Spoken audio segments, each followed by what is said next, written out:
Rawson Twitchell runs inside. Rawson Twitchell into the second level, the 10, the 5, touchdown Butte County. It's time for another weekend of high school football in Idaho, and it's time for another edition of Gem State Game Day. Simmons to throw.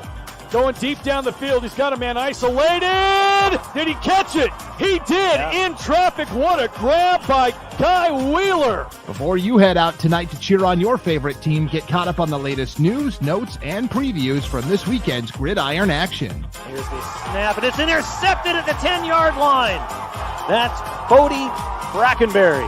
Jackalow sniffed it out. Gem State Game Day is brought to you by Valleywide Cooperative, Project Filter, and the Idaho Transportation Department. This one's going to go all the way. 70 yards, no flag, touchdown Valley View. Austin Belknap, 70 yards to the house. Buckle up, here we go. That's right. Welcome in to our Week 2 edition of Gem State Game Day here on IdahoSports.com. Whether you're watching this on Thursday morning, Thursday evening, Friday morning, maybe you're sneaking it in right before you hit the door to head out Friday night. Thank you for being with us here on IdahoSports.com. This is your comprehensive guide to get you ready for the statewide slate of high school football action across the great state of Idaho. Welcome in. I'm Brandon Baney. Our panelists for this edition of Gem State Game Day, we saw him last week for our exhaustive season preview from the Treasure Valley Prepcast over in District 3, Logan Green. Logan, thanks for coming back. Yeah, hopefully everybody's already looking forward to next week and maybe me not being here, right? 2 weeks in a row. Come on. That's right. And also joining us from the East Idaho Prepcast over in Pocatello, Sean Kane. Sean, welcome aboard. Well, thanks for having me. I'm just super excited to be here. Well, we're excited to have you. We start Gem State Game Day the same way. You know, this is mostly looking to what lies ahead on the schedule. We do take one kind of quick look back, and we call it last week's headlines. So let's get to it. What were the big storylines from a light Week 1 schedule across the state of Idaho? Well, for starters, the big headline, bulletin point number 1, defending champs go 3-0 in season openers. Highland defeated Legacy, Nevada, 21-13. Sugar Salem beats Timberlake 65-0. Butte County comes from behind to beat Logos 36-24. How about this one? Coeur d'Alene picks off Rigby 3 times and wins 24-14 in a top 5 showdown. Jayson Cady had 2 picks. Kai Wheeler had the other for the Vikings. And a points party. 9 teams crossed the 40-point threshold in Week 1. Firth, Grace, Lakeland, Lapwai, Madison, Moscow, Nampa, Shelley, and Sugar Salem. It's pretty remarkable. 1 week in, Logan, 9 teams already crossed the 40-point threshold. Yeah, and some of them were surprising, right? Some were surprising to not see them cross that threshold. I expected either Logos or Butte County to go over that number. Butte County rarely was held under 40 points last season, and Logos did a really good job at holding them. So, yeah, just a lot of points scored and a lot of storylines that have come out of that as well. Yeah, it was nice to see a couple of teams that maybe weren't on our radar, like Madison, Moscow, putting up over 40 points was huge as well. Nampa, there were some really good, impressive performances in Week 1. Let's get to, we'll wrap up our Week 1 recap here, guys, with what we're calling the Uncut Gem of the Week. This was just the best, pure, most exciting football game. Our Uncut Gem of the Week takes us to the Class 4A level. This was a game we had for you live Saturday night on IdahoSports.com. It was Kimberly traveling to Fruitland in a non-conference battle. Kimberly, the preseason favorite from District 4. Fruitland has been a perennial power, although they've been down by their standards the past couple of years. How about this finish, guys? Kimberly leads 9 minutes to play in the fourth quarter, 28-19. That is a 2-score lead, but all of a sudden, Titus Vidlak, great sophomore quarterback, started as a freshman last year for Fruitland. He throws a 56-yard touchdown pass. Now, Fruitland can't convert the PAT, leaves it at a 3-point game, 28-25 with just 7 minutes to go. Kimberly gets the ball back. You're expecting them to chew up the clock. No, it's a quick 3-and-out. They've got to give the ball right back to Fruitland, and just as quickly, Caden McKenzie rips off a 66-yard touchdown run. This time, Titus Vidlak makes the PAT. All of a sudden, in the blink of an eye, Logan, it's 32-28 Fruitland with 4 minutes to go. Yeah, talk about, change of pace or reverse, whatever you want to say, disruption that we saw at the end of that game. And it's embarrassing for us on the pick six, right? That was the one game where everybody picked one team. Everybody picked Kimberly, and we were all wrong. And Fruitland, and it's one thing I had mentioned, I think, I don't know if it was on the Treasure Valley Prepcast or last week's, that Fruitland was a team that they're not used to being down like they're down. And so it's good to see them making some noise, right? Winning a big game. A lot of people were high on Kimberly, and maybe we weren't as high as we should have been on Fruitland. Yeah, so Fruitland does, take the lead with 4 minutes to go, but Kimberly strings together one final drive. They march it all the way down to Fruitland's 22-yard line. There's inside a minute to play, but they can't get the crucial yardage they need. They turn the ball over on downs. Fruitland runs out the clock, and it's a 32-28 final for the Fruitland Grizzlies. So, Sean, here's the big question coming in. Did we, and when I say we, I mean coaches, media, all of us, did we underrate Fruitland or did we overrate Kimberly? What do you think? Oh, man, I'm thinking we've got to have underrated Fruitland. I think everyone felt confident in Kimberly, 10-1 last season. They bring back a bunch of dudes. You just didn't really I don't think you really saw past. Like, it was shiny on the outside. We didn't find but the stuff was actually better inside, and that was Fruitland. Kind of like maybe a Twix bar or something, a little more nougat, a little less caramel. But yeah, I'd say we underrated Fruitland. Yeah, Logan, it can be hard sometimes because they are looking up to Homedale and Weiser in that Snake River Valley Conference. But on the other hand, for Kimberly, okay, one loss, one setback. Really, they were a couple of big plays allowed defensively away from winning this thing comfortably by 2 scores. So for Kimberly, it's not all doom and gloom either. No, it's not. And you know what, their league is going to be tough and competitive. And, we're going to get a good gauge again, another conference to conference matchup when Buell plays Weiser this week, but they're going to have a chance in their league to make some noise. What's nice is if you have to look back on anything, right, it's an out of conference game, right? You are on the road in an early season game. So, your team is kind of growing into it. Sometimes you see this game be just a hiccup on the radar, and then a team just continues to roll forward. And so it's funny. I saw Rigby on one of their social medias post something very similar, that they were like, back in 2019, Rigby went to Coeur d'Alene, lost, and then rattled off every game the rest and wins the state championship. So, you never know. That could be Kimberly's story, right? There's so much left to play. And you know what? If you're going to have a game like that, get it out of the way early and just get them build that momentum back up. Yeah, I saw that post you were talking about with Rigby football. They lost to Coeur d'Alene in the season opener, didn't lose again. They got Coeur d'Alene again in the state championship. Mm-hmm. That was that wild, double overtime game up at the Kibbe Dome in Moscow that they won 56-50 or whatever it was. It was just nuts. Yeah. So for sure. Well, let's take a look at what's on the 4A schedule this week, guys. I had to use a little smaller font than last week because, just about everybody's playing now. It was a pretty light schedule in week 1, but here are all of the matchups. They are all non-conference. The teams specifically that we just talked about, Kimberly, you won't see them on this list because they're playing in the Rocky Mountain Rumble. We're going to have a special preview just for the Rumble coming up. But for Fruitland, they're going to host Emmett, which is a 5A school. Emmett is 1-0. They picked up a nice win last week. Logan, I'll start with you. Pick one game from this list that you've got your eye on here in week 2 on the 4A landscape. Okay, can I give a game a nickname first? Sure. The McCall Donnelly Wood River game, that's got to be like the Destination Bowl or something like that, right? It's the Vacation Bowl. I don't know what you want to give it, right? Two vacation destination towns battling it out. Anyways, give me Emmett Fruitland. Okay, this is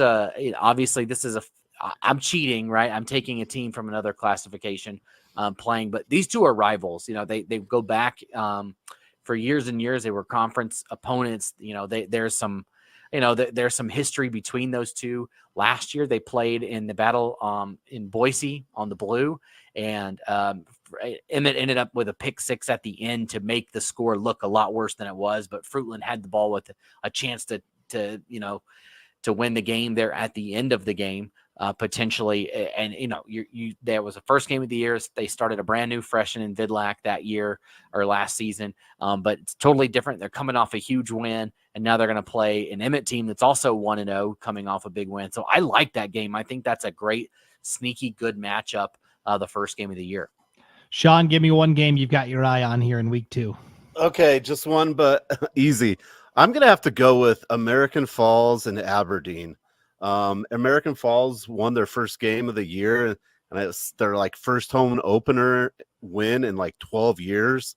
And just a huge rivalry between American Falls and Aberdeen. I think they could throw sticks at each other from across the way. And, you've got Aberdeen coming back from a really good season, making the playoffs. You've got Lupe Ortiz as quarterback. I've seen him play a bunch of times. He's really good. And you just kind of got an exciting game with American Falls coming off a win. And I think it might be a little more competitive than it has been in the years past. Yeah, Lupe Ortiz was not supposed to be the quarterback for Aberdeen last year, but Braden Driscoll, senior, gets injured very early on. They throw in Lupe Ortiz. All he did was win the conference offensive player of the year for Aberdeen. I will say, I got to look at the Aberdeen roster today, guys. It's a small roster. We're talking less than 20 players. So that concerns me just a little bit. At American Falls, Zach Grigg was kind of the hero. He had a couple of nice plays, a big long touchdown run. It was his birthday as well. So anytime you can score a touchdown on your birthday, like Zach Grigg did for American Falls, it's definitely nice to see.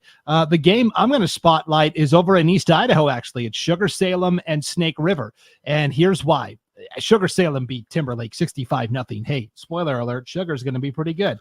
Snake River, though, they went to Homedale last week and only lost 22-8. And so I'm intrigued. Snake River is the heavy favorite over in District 5 this year. This is going to be more of a measuring stick for me. I'll get a better evaluation of where. But how about that start to the schedule, guys? At Homedale, home against Sugar Salem. That's a gauntlet for Snake River. Tougher than that, really. Yeah. When they put the pads out and you have to run through them, right? Jeez. Yeah. So that's kind of why I'm interested. I want to see how Snake River does there. All right. That's our 4A preview, guys. But when we come back, it's all about the Rumble. Let's get ready to Rocky Mountain Rumble, this signature event that brings teams from all over the Northwest coming to the ICCU Dome in Pocatello Friday and Saturday. We'll have a full breakdown of what you can expect. IdahoSports.com will be broadcasting all of the games from the Rocky Mountain Rumble once again this year, and we'll have that breakdown for you and a special interview with one of the players that will be participating in the Rumble, guys. Jayson, Cady, senior safety, wide receiver, and kicker from Coeur d'Alene High School. He was the hero. He had 2 interceptions against Rigby last week. He and his Coeur d'Alene teammates will be coming down to play Shadow Ridge, Nevada. We'll talk to Jayson, Cady on the other side of the break and get you set for the Rocky Mountain Rumble as well. You're watching Gem State Game Day on IdahoSports.com. A hit in the morning, another between class, after school, and more before bed. Vaping sucks you in quick. Not to mention all the chemicals and health problems everyone's talking about. That's why thousands of teens are ready to take back their life their own way with My Life, My Quit. When you sign up with us, you'll get a free and simple quit plan that makes it easier to stop vaping. Visit mylifemyquit.com or text Start My Quit to 36072. Welcome back to Gem State Game Day on IdahoSports.com. Brandon Baney joined right now by Jayson, Cady, senior at Coeur d'Alene High School. And this guy does it all. I mean, he kicks extra points and field goals. He dabbles at wide receiver on the offense, but really where he makes his bones is on the defensive side of the ball. Jayson, how would you describe your position? Because you can play back in the box as a safety or back at the deep end of the secondary at safety. You can be up in the box as a hybrid linebacker. How would you describe your defensive position? So I'd say the main position that I play, we call it a star at my school, but it's basically like a nickelback. It's just a low safety for us. So it is kind of like an outside linebacker, but it's more of a safety where I cover more often and I can just fit the edge in the run game. So I'd say it's more like a nickel. And you can do it all with equal success, defend the run or drop back to pass. We'll get to what you did on the defensive side of the ball in that 24-14 season opening win over Rigby last Friday night. But the first play I got to ask you about is early on in the contest, you guys were lined up for a field goal. Snap comes back, isn't quite on line. Your holder Colby Coeur takes off with it and ends up running like 20, 25 yards for the first touchdown of the game. What was your perspective on that play? That was big. It was definitely like a nerve-wracking situation. And then when I saw him drop the ball, obviously he's a great athlete playing safety and receiver himself, but he just made a good play. Like, I don't know, I can't say much to that because he's just an athlete and he made a play that was big for us. Do you guys have a code word you yell when the snap is dropped or it's not back there cleanly? Yeah, we do, but he didn't even yell it on that. It was just like we were all both just surprised. So he just picked it up and started running. We didn't even run our play that we usually would. So that was definitely just a good play by him for sure. When I played, the code word was fire, fire, fire. And everybody knew, okay, we're going to run an actual play now. So, yeah. So let's talk about then on the defensive side of the ball. You come away with not one, but 2 interceptions on defense. That's something you guys really pride yourselves on. I mean, you took what was a pretty good Rigby team and only allowed 14 total points. I mean, how pumped were you and the rest of your defensive teammates after that one? Oh, I was super excited about that. Like, that's a big game-changing thing. So that's one thing that we definitely pride ourselves on at Coeur d'Alene is getting takeaways, because that's obviously a big momentum-changing thing that we can do. So that was like a big part, and I feel like that changed the momentum of the game. Obviously, we're up at that point, but that just hyped up our team, and I feel like after that, we were just controlling that whole entire game. Now, you guys are a little different than some of the other 5 or 6A schools in that Coach Amos, Sean Amos, your coach, he isn't afraid to play guys both ways. A lot of 6A guys will say, okay, you're only going to be on offense. You're only going to be on defense, but like yourself. We talked about Colby, Kai Wheeler goes both ways at receiver and corner. How much better does that make you guys having so many guys that can contribute on both sides of the ball? I feel like that's definitely huge because, like, all we want to do is put out our best players so we can go win football games. But at the same time, it just, like, it takes everybody, and I feel like us being able to do that really helps out, just allowing us have a good team, because obviously we have a way smaller school than all those teams down in Boise, so we're going to have guys that play both ways, and we have some athletes that can do it, and it's a really big deal for our team. For sure. Now, every week here at IdahoSports.com, we do what's called the Idaho Sports Pick 6. We pick 6 games, 1 from each classification, and then all of our quote-unquote experts pick who they think the winner is going to be. I'm going to admit it, Jayson. I picked Rigby to beat you guys last week, so let me have it. Let me have it. What did I get wrong? You can never bet against Coeur d'Alene. Come on. I should have learned my lesson. But I'm so excited to see you guys in action. We're going to be down there broadcasting the Rocky Mountain Rumble this weekend down in Pocatello. You guys are going to be there. You're going to play Shadow Ridge High School from Nevada. How excited are you guys to, A, get a game in the Dome, a place you had to go last year for the state championship game, but B, play a really good opponent that's not from Idaho?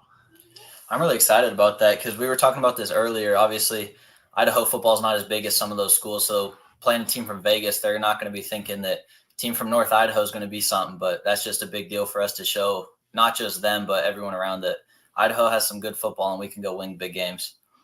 And this will be, there's going to be teams from Utah there watching. There's a team from Alaska coming down. This is your guys' chance to really put North Idaho football and Coeur d'Alene football on the map, Northwest regional wise. Yeah, I'm excited about that. It's going to be a big game for us. So it's a good test with having a good team like that. So I like playing those teams early in the season, see where we're at as a team. Yeah, for sure. And then the schedule, of course, just gets tougher and tougher from there.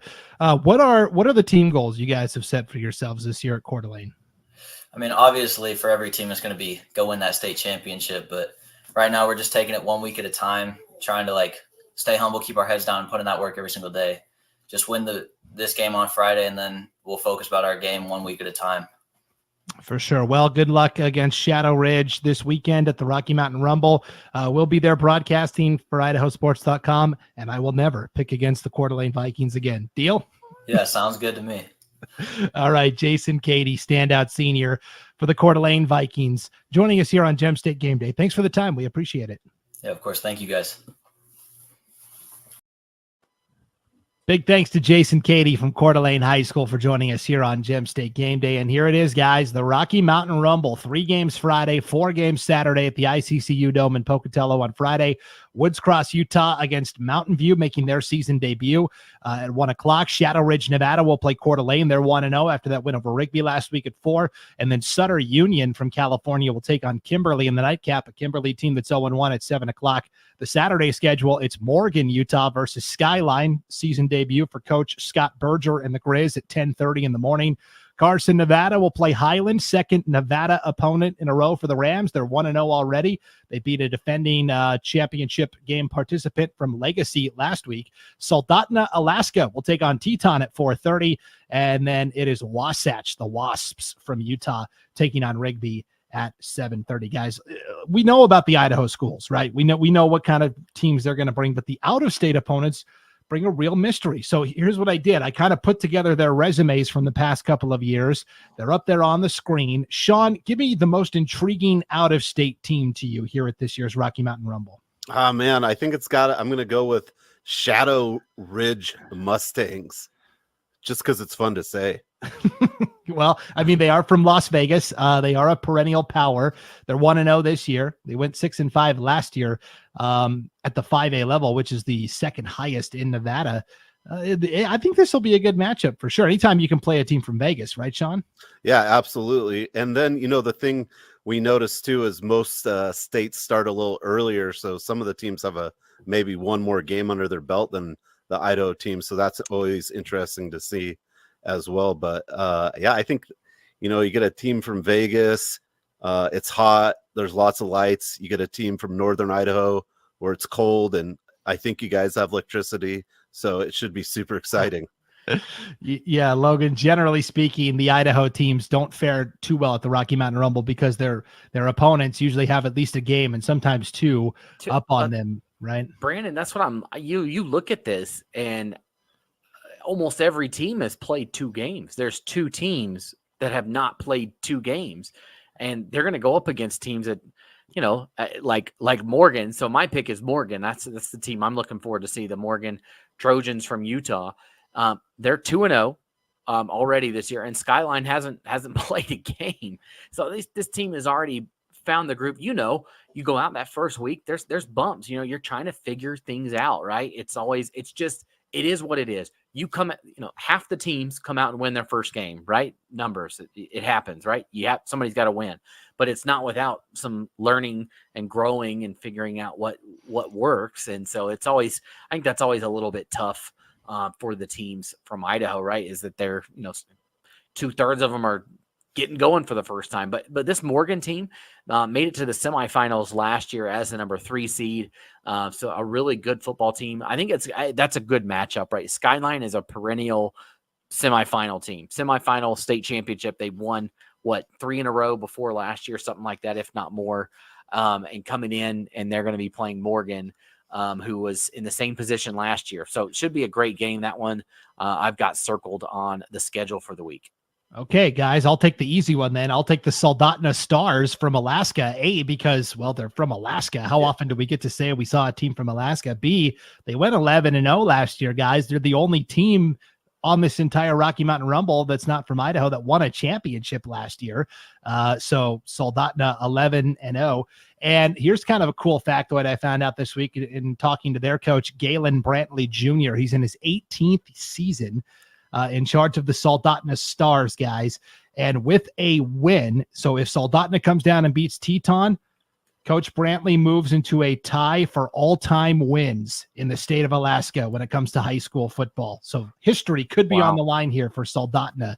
Kind of a cool wrinkle added to the game. But, man, I'll tell you, the Rocky Mountain Rumble is here, and it's going to be so much fun. It starts Friday, 1 o'clock with the first game, Mountain View versus Woods Cross, Utah. And, again, all 7 games right here on IdahoSports.com. It is our Gem State Game of the Week, Games of the Week this time because it's a multi-team event, but we're really looking forward to it. It's going to be a lot of fun. So there's a lot of 6A and 5A teams from Idaho competing at the Rocky Mountain Rumble, but guys, there's still some juicy matchups where it's Idaho versus Idaho across the 6A and 5A landscape.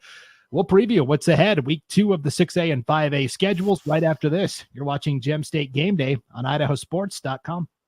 This year, help dreams come true with the Ideal Idaho 529 Education Savings Program. Our easy-to-use tools make it simple to plan for your child's education. With tax benefits, ownership flexibility, Ideal is the perfect way to save for college, trade school, K-12 education, and student loan repayment. Join us at our next webinar to learn more about the 529 plan. Enrolling takes just 15 minutes and you can start with just $25. Visit idsaves.org if you would like to learn more. Back here on Gem State Game Day on IdahoSports.com. Thank you for tuning in. You can watch this on the IdahoSports.com YouTube channel, Facebook page, and Twitter account. We broadcast this live Thursday mornings, 8 a.m. Mountain Time, 7 a.m. Pacific Time. If you're not an early riser or you aren't ready to consume it Thursday morning right away, you can go back and watch it anytime at those 3 destinations on IdahoSports.com. Brandon Baney here with Logan Green and Sean Kane. We are breaking down the 5A and 6A schedule of games here in week 2 of the high school football season. So let's start with the big boys, the Class 6A week 2 schedule. Everybody getting involved here. There's a lot of Boise versus Boise games, Logan. None of them are quote-unquote conference games, though. The conference is so big, the Southern Idaho Conference, they have to split into the Foothills Division and the River Division. It's just kind of a crossover week where there aren't any conference matchups. So still very good SIC versus SIC competition. But Logan, give me one game you're spotlighting here from the 6A schedule. Oh, well, it's a pretty easy choice, Brandon, at least for me over here, Treasure Valley. Eagle Meridian. This has been the game really the last couple of years between these two. They met twice last year. Eagle wins both games. They won the first game 36-33 over Meridian. And then the second game, they won 22-21.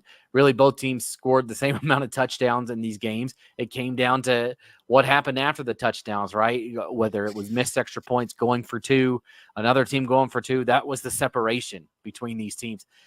This has been a dogfight for the last couple of years. It comes down to these two teams.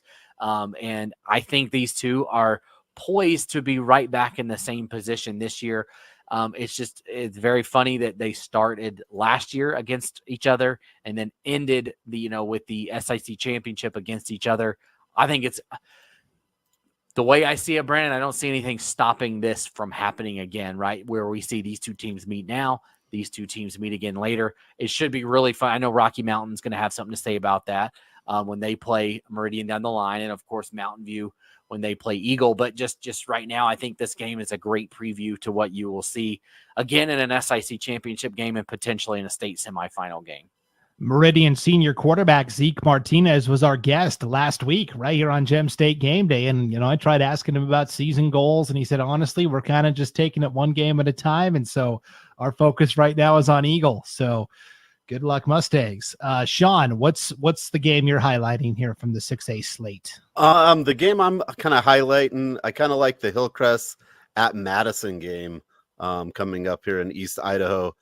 You have Hillcrest, who made it all the way to the state championship last year against the Madison team that I think is going to be a little better than people are thinking. You've got 4 guys that have been there for 4 years now under their coach, and they're pretty strong. Hillcrest lost some players. And if we think back a little bit to last year, Hillcrest just barely beat Madison 14-0 in a pretty close game. So I think this could be a pretty exciting East Idaho District 6 matchup. Yeah, that'll be a fun one for sure. Madison did pick up a win in week 1 over a Bonneville team that is working in a new coach, Shane Stevenson, whole new system. Not sure I could glean a lot from that week 1 win for Madison. And for me, for the exact same reasons, guys, I'm going to go with Nampa at Middleton. We know Middleton's going to be good. I think they're slated to finish top 3 in their 6A SIC pod, somewhere with Rocky Mountain and Meridian. I feel pretty good about Middleton being in that top 3. I'm more curious about Nampa. Nampa did petition down, so they are playing a 5A schedule this year in the 5A SIC. I think Nampa could go be a pretty competitive team right out of the gates under first-year head coach and former Montana Grizzly, Ty Tom. Anytime there's a Montana Grizzly coach, and I got to mention he's going to throw that in there. Brandon's going to squeeze it in. Yeah, I wondered why Nampa was on. He was it's making sense. I connected the dots. Yep. Ty Thomas, first-year head coach at Nampa. But all kidding aside, I do think Nampa can be a really feisty 5A team this year. They beat Century last week, 42-7. I'm not sure I got much out of that in terms of how good is Nampa. This will be a good assessment for me. How do they do against Middleton, a team that is technically their peer, right? Nampa's got a 6A enrollment, but for competitive reasons down at the 5A level. So that's what I'm looking at from the 6A slate. Well, we're going to see some of the same games because there's some 5A 6A crossover, guys, but here is the 5A schedule here in week 2. We do have one conference game, believe it or not. Mountain Home and Minico. Mountain Home is actually 0-0 overall. They haven't played yet. Don't read the graphic. Minico is 1-0. They picked up a 17-0 shutout victory over Skyview last week in a non-conference game. So it's Minico at Mountain Home. Great Basin Conference. For some reason, the GBC always shoehorns in these conference games very early in the season. Otherwise, it is all non-conference games after that. Sean, you go first this time. Give me one 5A game you've got your eye on here. I'm going to go with Pocatello at Skyview. I find this a very intriguing matchup. You have a Pocatello team that lost just a boatload of seniors last year, and which guys are going to step up and replace. They had some big-time players and Julian Bowie, Ryko Echohawk. Who's going to step in to fill these roles for Pocatello? I think this is a good test for the Thunder against a Skyview team that plays up in the Boise area where they're going to get tough games day in and day out. Yeah, Sean, I did see a write-up in the Idaho State Journal over there in Pocatello. They did the season preview talking to Coach Dave Spillett, and Brandon Walton wrote the article, and he asked Coach Spillett if the cupboard was bare, and Coach Spillett said, no, it's just different dishes. So I like that. Yeah, they've got Hunter May, Tavin Williams. Both those guys could play quarterback. One might not. They don't think they've made that decision public, but those two guys are both going to be super solid, big time playmakers for the Thunder. Yeah, they both got thrown into the fire at QB as underclassmen a couple years ago for Pocatello. Logan, give me one 5A game you're watching this week. Twin Falls Valley View. This should be fun to see. Twin Falls went up north, wasn't able to get it done against, or was that game was up there, right? In Sandpoint game. In Sandpoint. Yep. So wasn't able to get it done. Twin Falls had a great season last year, and they're looking to bounce back now. Valley View ushering in a new head coach, Shea McClellan. And I've said this many times, they're just a pesky team. And I'd like to see if they've taken a step forward this year. I think they have. I think Valley View is a team to watch out for at the 5A level this year. That if you're looking for a team, I think we did this last week, right? A team that didn't make the playoffs that potentially could. This is a Valley View team that I think could be in the mix, and so I'd like to see how they do going up against a team that had a great season last year, and then Twin Falls, are they able to bounce back from that loss to Sandpoint? Yeah, it'll be a really intriguing game. I think we'll learn a lot about Valley View, especially from this game. I'll go with Shelley. They're going to travel to Afton, Wyoming to play the Star Valley Braves in a non-conference matchup. Shelley 1-0 on the season. They beat Preston in week 1, 41-20. New coach this year, Josh Wells, just doing the athletic director thing, not the head coach anymore. New coach is a former Shelley Russet, though, Jayson Bird, who helped Shelley win their first ever state championship all the way back in 2003. He was a back-to-back 1,000-yard rusher his junior and senior years, and then he went and played running back at the University of Idaho. See Logan there. I'm giving your Idaho Vandals some love from Coach Jayson Bird. Yep. But they got a nice win over Preston last week. Now I want to see how they do against the best of the best from Wyoming. Star Valley is essentially like the Sugar Salem of Wyoming football. They either win the championship or they're competing for it every single year, week in, week out. So that's the game I've got my eye on, Shelley and Star Valley should be a lot of fun. But the Russets are off to a 1-0 start. And that is a look at the 6A and 5A schedule here for week 2 of the high school football season.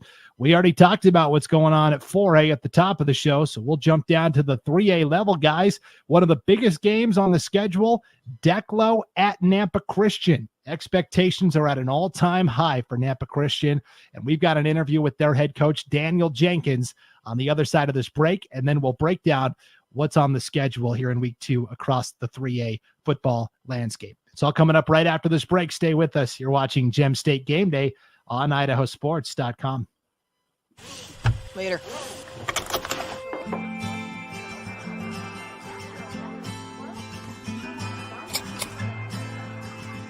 Pizza's here. Girl, thank you.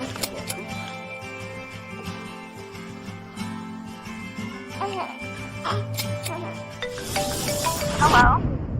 I was in an accident. Are you okay? Yeah, I'm fine. I had my seatbelt on.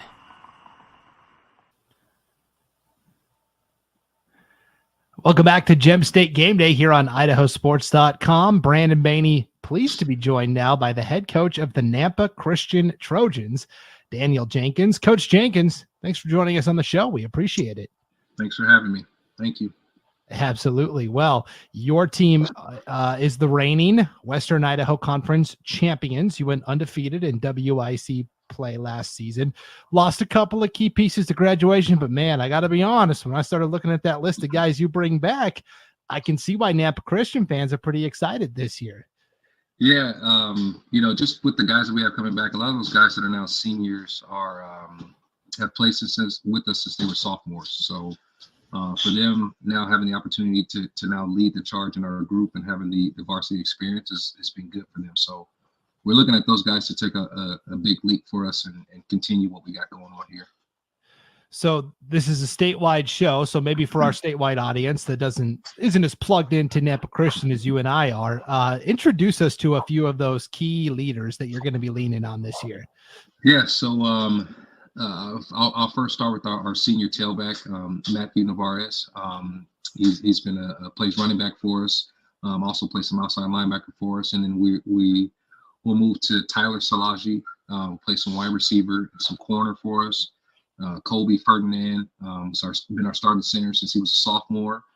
Guys like Colson Mincinitas, who's been a wide receiver for us for the past couple of years. Chris Walborn, who plays some right tackle for us. Israel Crane, that plays kind of on the interior line, and we move them all around. Mason McDaniel, our resident cowboy, as we like to call him, plays some fullback and some linebacker for us. And so those are kind of our senior guys that have been kind of playing for us the last 3 years on varsity that have really taken a big leap over the past couple of years. Those are tough names to say, and some of them are even tougher to spell. So, Yep. Trust me, when I got them as freshmen, it was like, okay, well, here we go. No doubt. So you can see why just off the top there, all the returnees that you listed, expectations are high for your program this year. What are some goals that you have set for your team this year? Well, I mean, we know that the dynamic of our conference of there's never been a back-to-back champion in the past 14 years. So that's something that we're kind of we're not thinking of it as going back to back. We're kind of just thinking of, hey, we're a new group. Let's just kind of just continue this train, keep it rolling. And then just making it past that quarterfinal round. I think we have big goals of really hoisting that first 3A trophy, at the end of the year. And so we know this weekend is a big test for us. And so, our goal is just to continue to take it game by game, day by day, and like I said, continue to do what we can in conference and establish ourselves there first. Yeah, the last couple of years in the postseason, Max Preps has not done you guys any favors. I think 2 years ago you had to travel to Bear Lake for the quarterfinals. Last year you got matched up with Melba again for the second time in 3 weeks. So to that end, I'm sure you've gone out and you've scheduled pretty aggressively this year to try and up that Q factor a little bit. And it starts with your season opener. Declo, last year's state runner-up, is coming to town. They've already got a game under their belts. They beat a 4A school in Teton last week.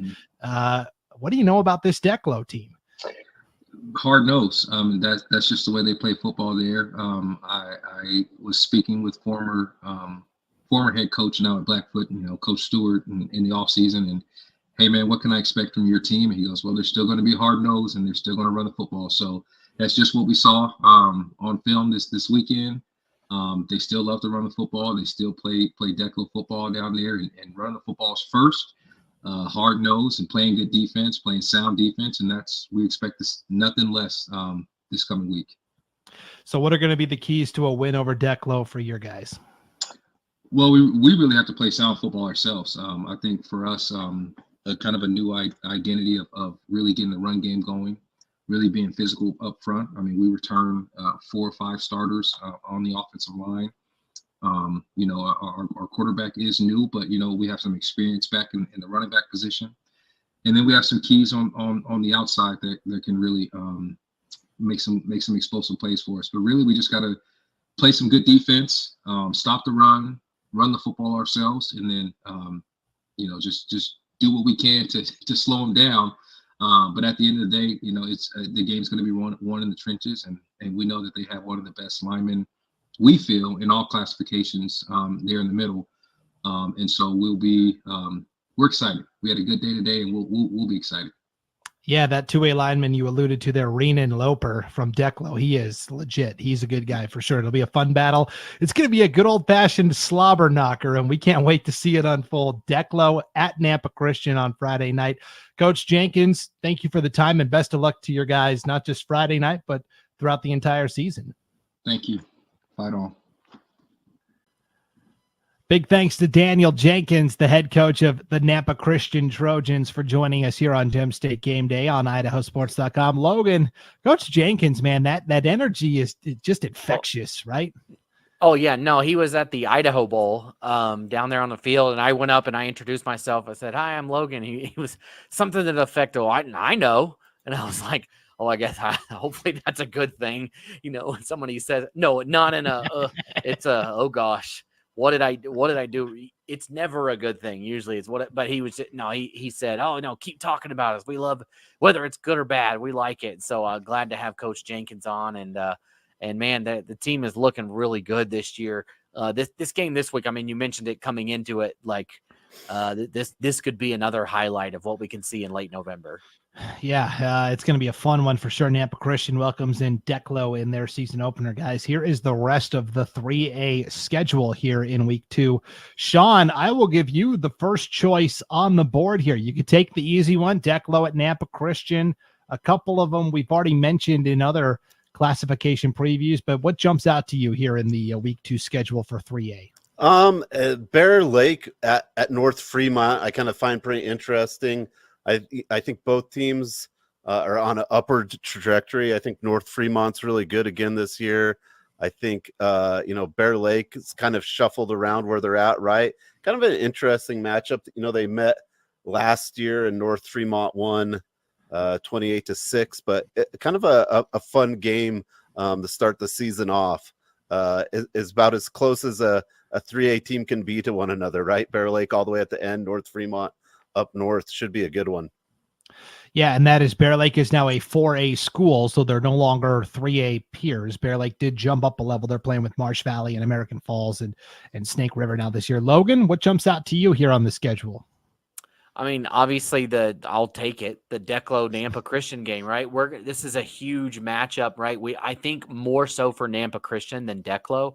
Declo went on the road last week and knocked off a team from a classification above them in Teton that made it to the state championship last year, and won that game pretty well in hand. So they've already picked up a huge signature win on the season, and now they're going to come over here to Nampa Christian.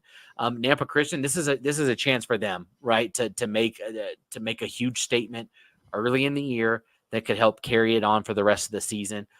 could have ripple effects for the league, for, where people are max preps rankings, right? That was an issue last year. Nampa Christian beats Melba to win the district. And then, so lots of interesting storylines here that could have a ripple effect throughout the season.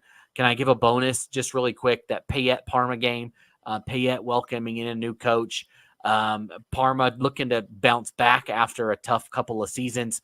Maybe one that wouldn't get as much recognition, but somebody's going to start their season off in the right direction between those two, and that'll be good and hopefully help them set them up for the rest of the season. Yeah, no longer conference opponents. Parma moved down to the 3A level. Payette is still at the 4A level, and it was a true numbers drop down for Parma, not a competitive thing. It was they fell into the 3A parameters as a classification. Declo Nampa Christian, the key matchup is going to be, and we heard Coach Jenkins allude to it, Colby Ferdinand, the rock of that offensive line for Nampa Christian, the starting center. How does he handle Reenan Loper, that fierce defensive tackle for Declo? If Ferdinand and his offensive line mates can get a good push, Nampa Christian could have a nice night. I will point out just a couple quickly. Sandpoint is at St. Mary's. You don't see that usually, a 5A playing down 2 levels to a 3A.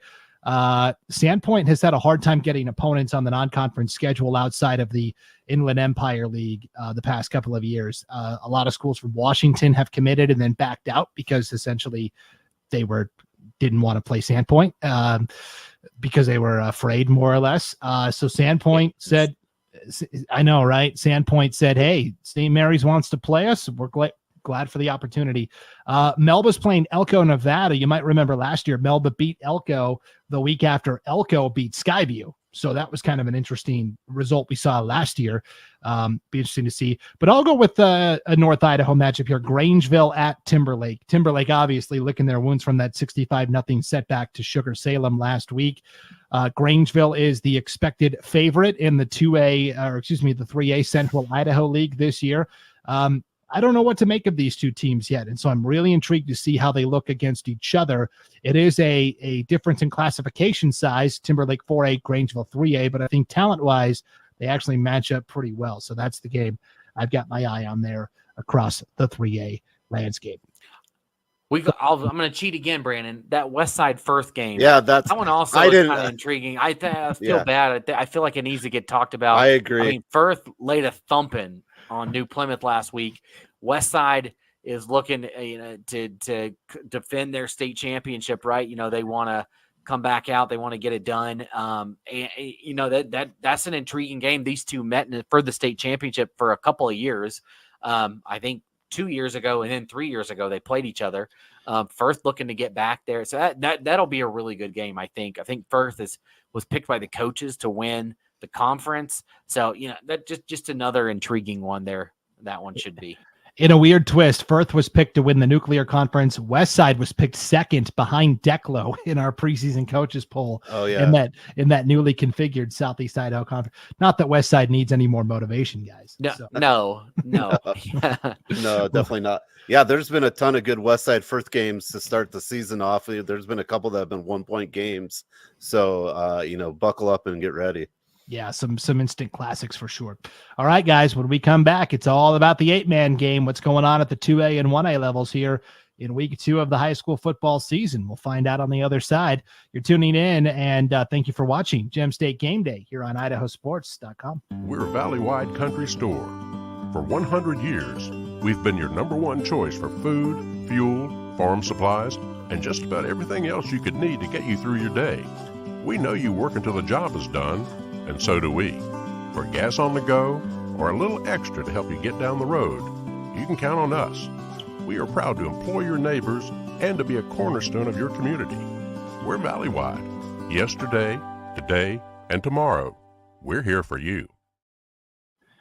Welcome back to Gem State Game Day on IdahoSports.com. Brandon Baney with Logan Green and Sean Kane ready to break down the 2A and 1A landscape here in week 2 of the high school football season. It's the 8-man game. And friendly reminder, if you want a more detailed deep dive on 8-man football, you can always tune in to the Idaho 8-man Prepcast every Thursday night live on the IdahoSports.com YouTube channel, Facebook page, and Twitter account at 7:30. That's 7:30 Mountain Time, Thursday nights on IdahoSports.com. But here is the 2A schedule. Guys, in 8-man football, we don't need a build-up here. We're just going to dive right into conference play. Let's do it. Already, 6 of the 8 teams that are in the White Pine League are duking it out. You got Clearwater Valley at Logos. Logos 0-1 to start the year. They dropped that non-con game to Butte County last week. Lapway is at Kamei. Lapway's 1-0. They put up 68 points on Genesee. And then Troy is at Kendrick. Troy squeaked out a 2-point win over Deary. Congratulations, guys. Now you get Kendrick, the defending 3-time defending 1A state champs that have now moved up to the 2A ranks. There's also a robust non-conference schedule this week. Also, Logan, give me the game you're most excited about watching here at the 2A level. Man, there's a couple of good choices, but give me this Valley Butte County game. Should be good. Valley, a team that made the state playoffs a year ago. The Valley coaches, saw a couple of them stroll into the stadium there at Homedale on Saturday to get the scouting report on Butte County. I think that should be a good one. I think Valley is a team that people are high on this year that I think is going to take another step forward. And so, they had a good run, and these two met in the playoffs last year. So it's a rematch of that. And I think Valley, their season ended with Butte County. They like to throw a punch back at them if they can. And so we'll see if the coaches picked up anything, because Logos played Butte County pretty tough. I mean, they were ahead at halftime. They were really, I think made Butte County uncomfortable. So I wonder if the coaches picked up on anything there that they want to use. So that should be a fun one to watch. I feel like Butte County plays one of the most difficult schedules of anybody every season, because their league is them and Grace, right, who is already a very good team. So they just got to go out and fill their schedule, and they're so good. They're only picking up the good teams that want to challenge themselves, and so this should be a good game. Sean, what are you looking at?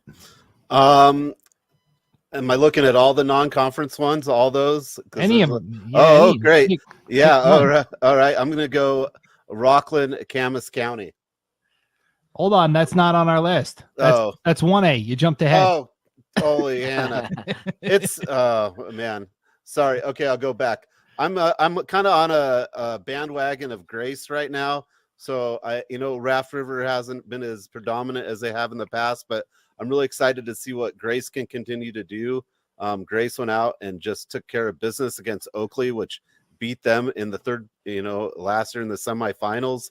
And I was just really impressed with Grace, and I'm just kind of looking forward to see what more they can do going forward in this season. And I think they're going to have a pretty good season.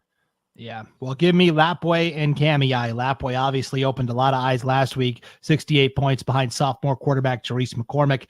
Kamei, meanwhile, they've got the senior gunslinger David Clute, and he's been playing since his sophomore season. And so both these teams are going to be in the mix for a playoff spot this year.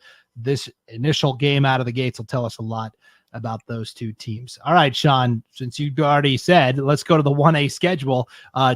Everybody in the North Star League is playing in district play this week. Lakeside is at Clark Fork. Wallace is at Coeur de Christ. Lakeside beat Coeur de Christ last week in the season opener and the league opener. So Lakeside's already 1-0 in North Star play. Coeur de Christ is 0-1.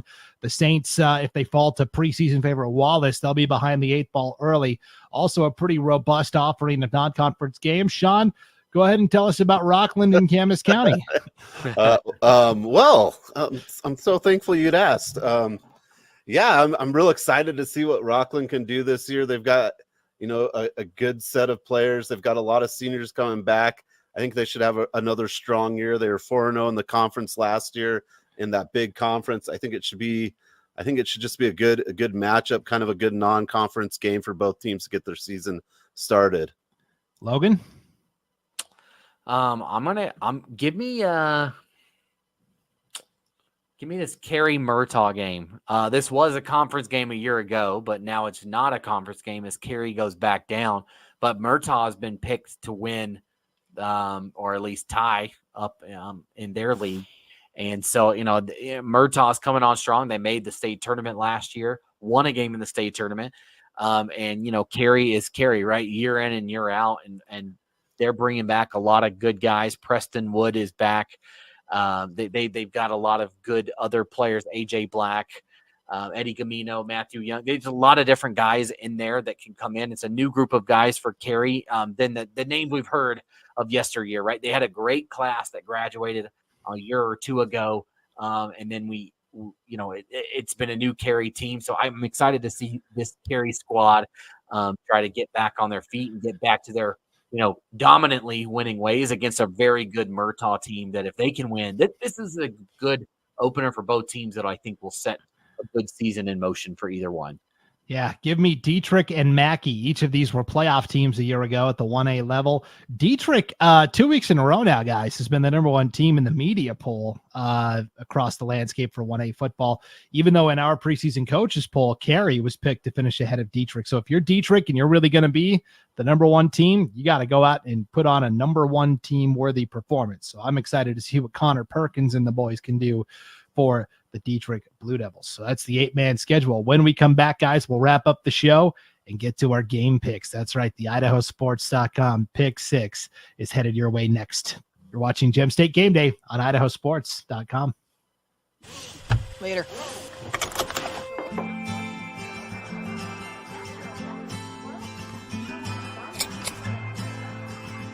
He's here. Girl, thank you.